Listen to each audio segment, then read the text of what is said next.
Here's the strangest statistic in markets right now.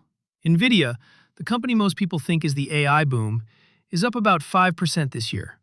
That's barely half the index's gain. Meanwhile, a company that makes memory chips rose more than 800% in the first half of the year. The AI trade didn't die this summer. It moved. By the end of this, you'll know where it went, and the three tells that say whether it keeps working. Ground rule first. This channel doesn't give advice, and we won't tell you to buy or sell a thing. We map what's happening and the ways it could break. Let's map this one. On the surface, this looks like the moment the AI bubble finally cracked. Hedge funds have now sold technology stocks for 4 straight weeks, the chip makers hardest of all. The main chip fund fell 11% in a single week, 16% off its late June peak. The Nasdaq is down about 5% from its June high, and the market's own fear gauge is telling you something unusual. The volatility index for the Nasdaq 100, measured against the regular VIX, just hit its highest ratio since 2002. The last time tech was this nervous relative to everything else, the dot-com crash was still on people's screens. Then came the strangest tell of the week. Samsung, the world's biggest memory maker, reported a record quarter. Roughly 90 trillion won of operating profit. The stock fell anyway. When record earnings can't lift a stock, the market is telling you the story has changed. So let's follow the money and find out where it actually went. Because here's what the AI bubble is popping headline misses. The money didn't leave the AI trade. It went one layer down the stack. While Nvidia went sideways, the companies that make memory, the chips that store and feed data to those AI processors, went vertical. SanDisk, up more than 850% in the first half. Micron, up over 200%.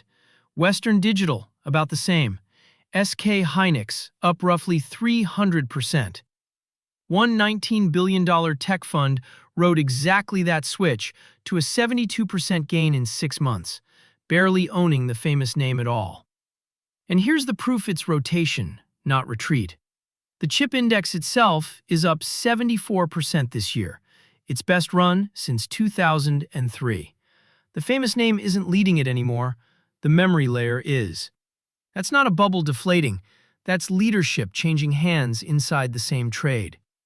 If you want the one-sentence version of this episode, it's this. The market stopped paying for the shovel and started paying for the steel the shovel is made of. Stick around, because the why matters more than the what. And if this lens is useful, subscribing keeps it coming. One clear read every week. So why memory? Follow the spending. The 4 biggest tech companies, Microsoft, Amazon, Google, and Meta, plan to spend up to $725 billion this year building AI infrastructure. That's up 77% from last year. Every one of those data centers needs processors, yes. But processors are no longer the scarce thing. Memory is.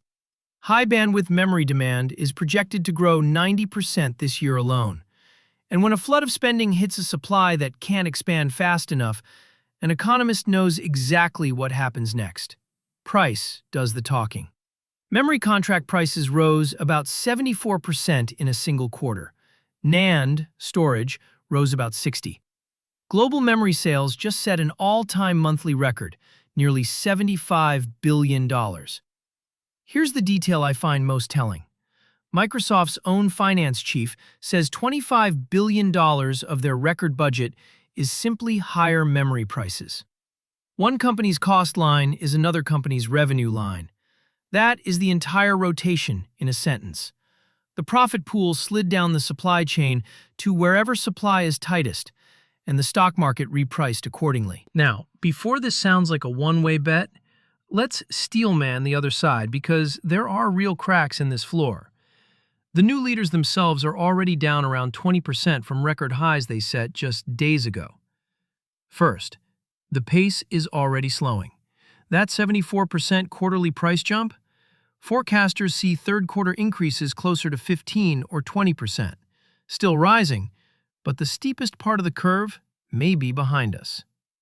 Second, someone always pays. Phone and PC makers can't absorb these prices. Global smartphone production is expected to fall around 10% this year, with makers cutting memory specs to cope. One laptop maker calls it Ramageddon. Demand destruction at the consumer end is how commodity booms usually start to die. Third, the backdrop got hostile. Treasury yields just hit their highest levels since May.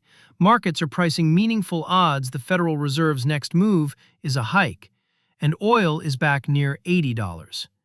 Expensive money is exactly the weather in which crowded, richly valued trades get trimmed. That's the 4 weeks of hedge fund selling you're watching. And the bank with the most bullish memory forecast on the street says it plainly. The key risk to this entire upcycle is whether the AI spenders can keep affording it. Hold that thought. So here's our base case. The most likely read, not a prediction. This is a rotation, not a collapse. The AI build-out keeps its momentum through this earnings season. The big spenders confirm their budgets, memory stays undersupplied into next year, and the profit pool keeps sitting one layer down the stack. The old leaders, the famous names, chop sideways while their crowded positions digest. The index grinds, the leadership underneath it keeps changing hands. Choppy, narrower, more selective, but the trade itself intact. That's the center of the road. Now, the two things that knock us off it. The bearish flip is one sentence in one earnings call. Over the next 3 weeks, the hyperscalers report. If even one of them blinks, trims the build-out, stretches the timeline, whispers the word discipline, the market will read it as the first crack in the $700 billion wall that's holding this whole trade up. And here's the cruel part of the rotation. The memory stocks that led on the way up are the most cyclical part of the stack. They'd fall the hardest. A capex wobble plus a hawkish Fed, and the entire AI complex, famous names and new leaders alike, reprices at once. That's the scenario where rotation retroactively becomes the top. But it can break the other way too, and recent history says don't dismiss it.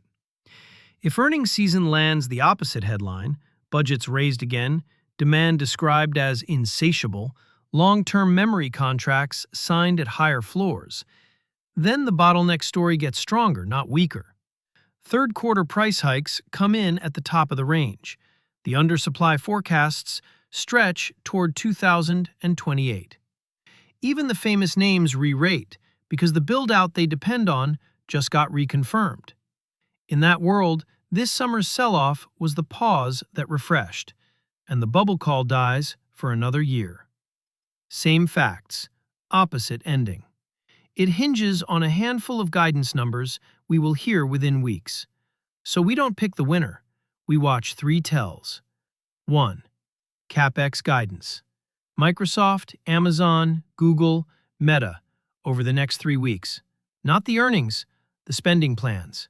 That's the load-bearing number for everything in this episode. 2. Third quarter memory contract prices. If increases land near 20% or better, the bottleneck holds. If they stall out, demand destruction is winning, and the cycle is closer to its peak than the bulls think. 3. That volatility ratio. Nasdaq fear versus market fear. When it starts falling back toward normal, the repricing is done. While it stays at 20-year extremes, the market itself is telling you this argument isn't settled. Watch those 3, and you'll see which path we're on before the headlines catch up. The AI trade didn't end this summer. It changed hands, from the name everyone knows to the layer nobody watched.